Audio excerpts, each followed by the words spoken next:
হরে কৃষ্ণ, নমস্কার সবাইকে। এবার জানবো আমরা 2026 সালে আমলকি একাদশী কবে। তার সাথে সাথে জানবো আমলকি একাদশীর মাহাত্ম্য কথা, আমলকি একাদশীর মহিমা, বৈদিক রাজ্য কোথায়, আমলকি একাদশী পালন ভাগ্যবান শিকারী কে ছিলেন, রাজা বসুরথ বা কে, দা গ্রেট রেস্কিউ বা কে। তার সাথে সাথে উপসংহারের কিছু বর্ণনা করব। তারপর লাস্টে পালন সূচির সময়সূচি এগুলো আপনাদের বলবো। তা আসুন জানি। এবার 2026-এর 27শে ফেব্রুয়ারি আমাদের এই আমলকি একাদশীর ব্রত। যারা যারা এই ব্রত পালন করবেন তাদের বৈকুণ্ঠ ধাম বা শ্রীকৃষ্ণ ধাম প্রাপ্তি লাভ হবে। তো জানুন আসি মাহাত্ম্য কথা। আমলকি একাদশীর মহিমা।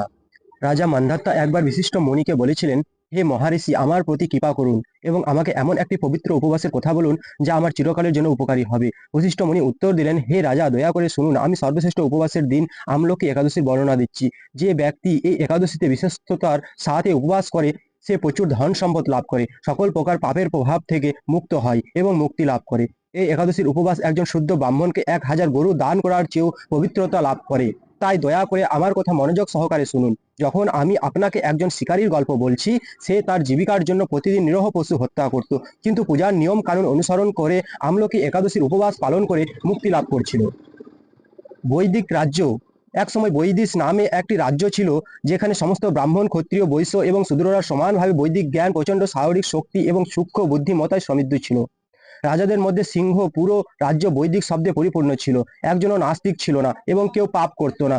এই রাজ্যের শাসক ছিলেন রাজা পাশমবিন্দু, যিনি সোমচন্দ্রের বংশের সদস্য ছিলেন। তিনি চিত্ররথ নামেও পরিচিত ছিলেন এবং অত্যন্ত ধার্মিক এবং সত্যবাদী ছিলেন। কথিত আছে যে রাজা চিত্ররথের 10,000 হাতির শক্তি ছিল এবং তিনি অত্যন্ত ধনী ছিলেন এবং বৈদিক জ্ঞানের 6টি শাখা সম্পর্কে পুরোপুরি জানতেন। মহারাজ চিত্ররথের রাজত্বকালে তার রাজ্যে একজন অন্যের ধর্ম কর্তব্য পালন করার চেষ্টা করেননি। তাই ব্রাহ্মণ, ক্ষত্রিয়, বৈশ্য এবং শূদ্র সকলেই তাদের নিজস্ব ধর্মে নিখুঁতভাবে নিযুক্ত ছিলেন।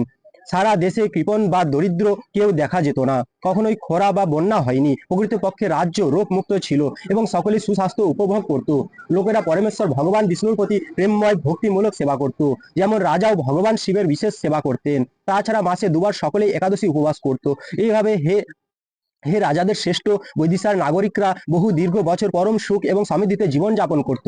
সমস্ত ধরনের জড় বা আদি ধর্ম ত্যাগ করে তারা পরমেশ্বর হরির প্রেমময় সেবায় নিজেদের সম্পূর্ণরূপে নিবেদিত করেছিল। আমলকি একাদশী পালন। একবার ফাল্গুন মাসে ফেব্রুয়ারি মার্চ দ্বাদশীর সাথে মিলিত হয়ে আমলকি একাদশীর পবিত্র উপবাস এসেছিল। রাজা চিত্ররথ বুঝতে পেরেছিলেন যে এই বিশেষ উপবাস বিশেষভাবে মহান কল্যাণ বয়ে আনবে এবং তাই তিনি এবং বৈদিশার সমস্ত নাগরিক এই পবিত্র একাদশী অত্যন্ত কঠোরভাবে পালন করছিলেন। সমস্ত নিয়ম কানুন সাবধানতার সাথে অনুসরণ করেছিলেন। নদীতে স্নান করার পর রাজা তার সমস্ত প্রজা ভগবান বিষ্ণুর মন্দিরে গেলেন, যেখানে একটি আমলকি গাছ জন্মেছিল। প্রথমে রাজা এবং তার প্রধান ঋষিরা গাছটিকে জলে ভরে একটি পাত্র, সেই সাথে একটি সূক্ষ্ম ছাউনি, জুতা, সোনা, হীরা, রুবি, মুক্তা, নীলকান্ত মণি এবং সুগন্ধি ধূপ দান করলেন। তারপর তারা এই প্রার্থনার মাধ্যমে ভগবান পরশুরামের উপাসনা করলেন।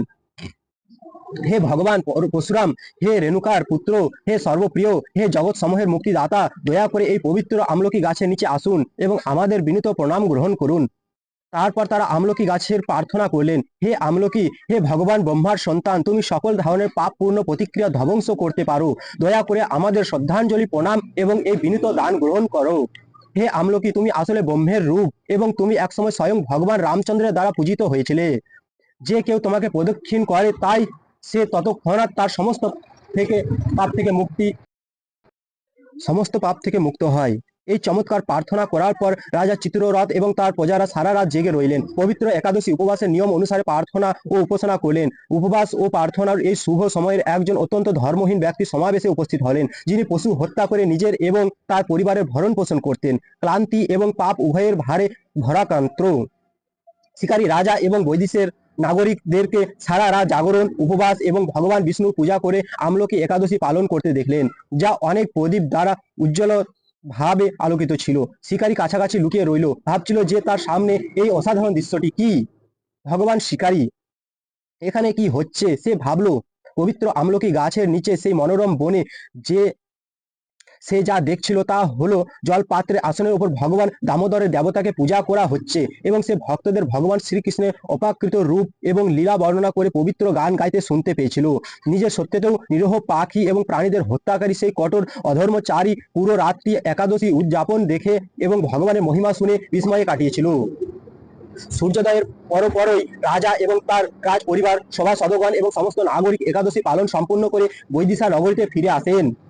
শিকারী তার পুরে ঘরে ফিরে আনন্দের সাথে খাবার ভোজন করেন। যথাসময়ে শিকারী মারা যান, কিন্তু আমলকি একাদশী উপবাস করে এবং পরমেশ্বর ভগবানের মহিমা শ্রবণ করে এবং সারা রাত জেগে থাকার মাধ্যমে তিনি যে পুণ্য অর্জন করেছিলেন তা তাকে রথ, হাতি, ঘোড়া এবং সৈন্য দিয়ে সমৃদ্ধ এক মহান রাজা হিসেবে পূর্ণ জন্মের যোগ্য করে তোলে। তার নাম ছিল বসুরাত। রাজা বিদুরথের পুত্র এবং তিনি জয়ন্তী রাজ্যের শাসনকর্তা ছিলেন। রাজা বসুরাত ছিলেন শক্তিশালী ও নির্ভীক, সূর্যের মতো তেজস্বী এবং চাঁদের মতো সুন্দর। শক্তিতে তিনি ছিলেন শ্রী বিষ্ণুর মতো এবং ক্ষমতাতে তিনি ছিলেন পৃথিবীর মতো। অত্যন্ত দানশীল এবং সত্যবাদী রাজা বসুরাত সর্বদা পরমেশ্বর ভগবান শ্রী বিষ্ণুর প্রতি প্রেমময় ভক্তিমূলক সেবা প্রদান করতেন। তাই তিনি বৈদিক জ্ঞানে অত্যন্ত পারদর্শী হয়ে ওঠেন। রাষ্ট্রীয় কাজে সর্বদা সক্রিয় থাকতেন। তিনি তার প্রজাদের যত্ন নিতে উপভোগ করতেন যেন তার নিজের সন্তান। তিনি কারো প্রতি অহংকার অপছন্দ করতেন এবং তা দেখলেই তা ভেঙে ফেলতেন। তিনি বিভিন্ন ধরনের ত্যাগ স্বীকার করতেন এবং তিনি সর্বদা নিশ্চিত করতেন যে তার রাজ্যের দরিদ্র যথেষ্ট দান পান। একদিন জঙ্গলে শিকার করার সময় রাজা বসুরাত পথ থেকে সরে গিয়ে পথ হারিয়ে ফেললেন। কিছুক্ষণ ঘোরাঘুরি করার পর অবশেষে ক্লান্ত হয়ে তিনি একটি গাছের নিচে থামলেন এবং বালিশ হিসেবে তার বাহু ব্যবহার করে ঘুমিয়ে পড়লেন। তিনি যখন ঘুমাচ্ছিলেন তখন কিছু বর্বর উপজাতি তার উপর এসে পড়ল এবং রাজার প্রতি তাদের দীর্ঘস্থায়ী শত্রুতার কথা মনে করে তাকে হত্যা করার জন্য নিজেদের মধ্যে বিভিন্ন উপায়ে আলোচনা করতে লাগলো। সে আমাদের পিতা, মাতা, ভ্রাতৃপুত্র, নাতি, ভাগ্নে এবং কাকাদের হত্যা করেছিল বলেই আমরা বনে এত পাগলের মতো উদ্দেশ্যহীন ভাবে ঘুরে বেড়াতে বাধ্য হচ্ছি। দ্য গ্রেট রেস্কিউ, এই বলে তারা রাজা বসুরাতকে বর্ষা, তরবারি, তীর এবং রহস্যময় দড়ি সহ বিভিন্ন অস্ত্র দিয়ে হত্যা করার জন্য প্রস্তুত হলো। কিন্তু এই মারাত্মক অস্ত্রগুলির কোনোটি ঘুমন্ত রাজাকে স্পর্শ করতে পারল না এবং শীঘ্রই অসভ্য কুকুর ভক্ষণকারী উপজাতিরা ভীত হয়ে পড়ল। তাদের ভয় তাদের শক্তিকে নিঃশেষ করে দিল এবং শীঘ্রই তারা তাদের সামান্য বুদ্ধিমত্তা হারিয়ে ফেললো এবং বিভ্রান্তি এবং দুর্বলতায় প্রায় অজ্ঞান হয়ে গেল। হঠাৎ রাজার দেহ থেকে একজন সুন্দরী নারী আবির্ভূত হলো, যা আদিবাসীদের চমকে দিল। বহু অলঙ্কারে সজ্জিত, একটি চমৎকার সুগন্ধ নির্গত, গলায় একটি চমৎকার মালা পরা, তীব্র ক্রোধের মেজাজে তার ভুরু টানা এবং তার জ্বলন্ত লাল চোখ জ্বলছিল। তাকে মৃত্যুর মতো মূর্তিমান দেখাচ্ছিল। তার জ্বলন্ত চক্র চক্র দিয়ে সে দ্রুত সমস্ত আদিবাসী শিকারকারীকে হত্যা করলো যারা ঘুমন্ত রাজাকে হত্যা করার চেষ্টা করছিল।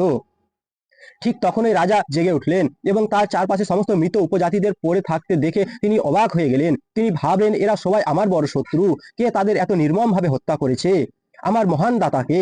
ঠিক সেই মুহূর্তে তিনি আকাশ থেকে একটি কণ্ঠস্বর শুনতে পেলেন। তুমি জিজ্ঞাসা করেছিলে কে তোমাকে সাহায্য করেছে। আচ্ছা, কে সেই ব্যক্তি যিনি কেবল যে কোনো দুঃখকে সাহায্য করতে পারেন? তিনি আর কেউ নন, পরমেশ্বর ভগবান শ্রী কেশব, যিনি স্বার্থপর উদ্দেশ্য ছাড়াই তার আশ্রয় গ্রহণকারীদের সকলকে রক্ষা করেন। এই কথাগুলো শুনে রাজা বসুরাত ভগবান শ্রী কেশব কৃষ্ণ এর প্রতি ভালোবাসায় আপ্লুত হয়ে পড়লেন। তিনি তার রাজধানীতে ফিরে আসেন এবং সেখানে দ্বিতীয় দেবতা ইন্দ্রের স্বর্গীয় অঞ্চলের রাজা মতো কোনো বাধা ছাড়াই রাজত্ব করেন। উপসংহার। অতএব হে মহারাজ মন্দতা, শ্রদ্ধেয় বশিষ্ঠ মুনি উপসংহারে বললেন, যে কেউ এই পবিত্র আমলকি একাদশী পালন করবে সে নিঃসন্দেহ ভগবান বিষ্ণুর পরম ধাম লাভ করবে, কারণ এই পবিত্রতম উপবাসের দিন পালনের ফলে অর্জিত ধর্মীয় পুণ্য এত মহান। এইভাবে ব্রহ্মাণ্ড পুরাণ থেকে ফাল্গুন শুক্ল একাদশী বা আমলকি একাদশীর মহিমার বর্ণনা শেষ হয়। দ্রষ্টব্য, যদি আমলকি গাছ না পাওয়া যায় তাহলে পবিত্র তুলসী গাছের পূজা করুন, পবিত্র তুলসী বীজ রোপণ করুন এবং তাকে প্রদীপ দান করুন। হরে কৃষ্ণ। সবাই গৌর ভক্তকে বলছি, এবার কিছু ভুল ত্রুটি হলে ক্ষমা করবেন। আর এই দিনে বিশেষ করে বেশি বেশি নাম জপ, কীর্তন, গীতা পাঠ করবেন। হরে কৃষ্ণ।